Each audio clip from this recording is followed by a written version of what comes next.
பெரியவங்களா சரண மாப்பிள்ள பேசிக்கிட்டு இருக்கேன். இதுங்க பண்ண வேலைக்கு சரி கோபப்பட மாப்பிள்ள அப்படி என்ன மாட்டாங்க. நான் கோயிலுக்கு போனப்ப பார்க்க பாவமா 2 பேர் பிச்சை எடுத்துட்டாங்க மாப்பிள்ள. சரி வயசானவங்களாச்சே, நம்ம வீட்டுல கூப்பிட்டு ஒரு வயசு சோறு போட்டு அப்படியே முடியாத சேர்க்கலாமே இருந்தேன். நான் மூஞ்சி கழுவிட்டு வர கேப்ல நான் கல்வி வச்சு தேடி எடுத்துட்டாங்க.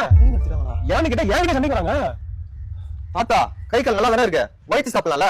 அப்படி வயிற்று சாப்பிடலாம் பரவாயில்ல, பிச்சையாச்சு நேர்ல இருக்கலாம்ல. இந்த மன்னிச்சிருப்பா, செயின் எடுத்து நாங்க தான்பா எங்க போலீஸ் ஸ்டேஷன் ஒப்படைப்போம். அப்போது உண்மை தெரியும். டேய் பாத்தியா மாப்பிள்ள கிழவனுக்கு கொழுப்ப.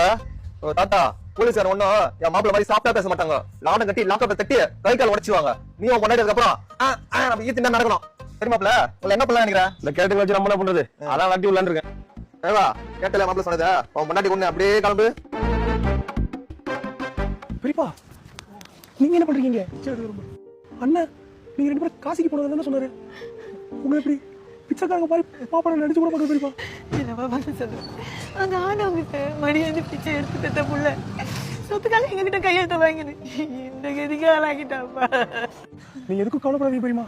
இந்த ஊர் ஜனங்களுக்கு எல்லாம் பரிகாரம் பண்ணீங்க. உங்க 2 பேரும் இப்படி பார்க்க எனக்கு ரொம்ப கஷ்டமா இருக்கு. நீங்க வாங்க நம்ம வீட்டுக்கு போலாம். வர மாட்டேப்பா, இங்க பிச்சை எடுத்தனால போய்ப்பா. அங்க பட்ட கஷ்டப்படாதான். இப்ப நீங்க வரல, இப்ப நான் உங்களோட சேர்ந்து பிச்சை எடுத்தா தாயே நீங்க வாங்க என் கூட.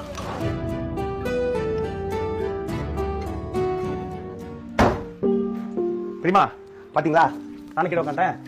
பெரியப்பா இதுல கையெழுத்து போடுங்க.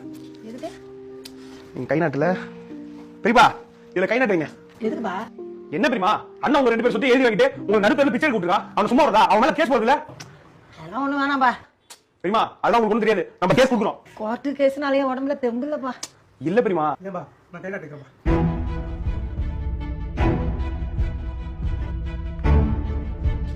சரி இங்க இருங்க, நான் உள்ள போயிட்டு மூஞ்சி கழுவிட்டு வந்துறேன். எல்லாரும் சாப்பிட போலாம். ஏய் மச்சான், உன் சித்தி சித்தப்பா கிட்ட போய் சொல்லி அவங்க சொத்தை எழுதி வாங்குறேன்னு சொல்லியிருந்தே, வாங்கிட்டியா?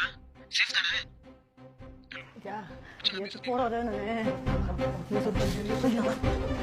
பெரியமா எங்க போறீங்க?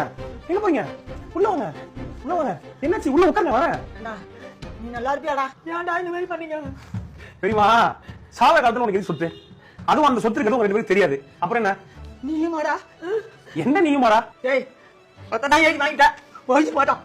எங்களுக்கு சோறு போட்டா அது காப்பாத்துடா. பெரியமா உங்க சொத்தை எழுதி வாங்குறதே நான் சொகுசா இருக்கிறதுக்கு, உங்களுக்கு சோறு போட்டு சேவை பண்றதுக்கு இல்ல. நீங்க என்ன பண்ணுங்க, 2 பேரும் இப்ப வெளியே போயிடுங்க. இல்லனா நானே கழுத்தை புடிச்சு வெளியே தள்ளுவேன். ஐயோ நல்லா இருக்க மாட்டேடா நீ. வழிய நீ சொன்ன. ஏய் அவனை விட கொண்டு வரேன்டா. டேய் கிழவி, நடு வீட்டுல விட்டு சாப்பிட்டு இருக்கேன். நான் இன்னும் என்னென்னமோ கனவுலாம் கண்டுட்டு இருக்கேன். அமையாரு சத்தியமா சொன்னேன், இந்த பாத்துல மட்டும் நீ வாங்க முடியாதா? வாங்க முடியாது. நீ நடக்க மாட்டே. நீ வாய மூட மாட்டே, அவங்களை கழுத்தை புடிச்சுதான் வெளியே தள்ளணும்.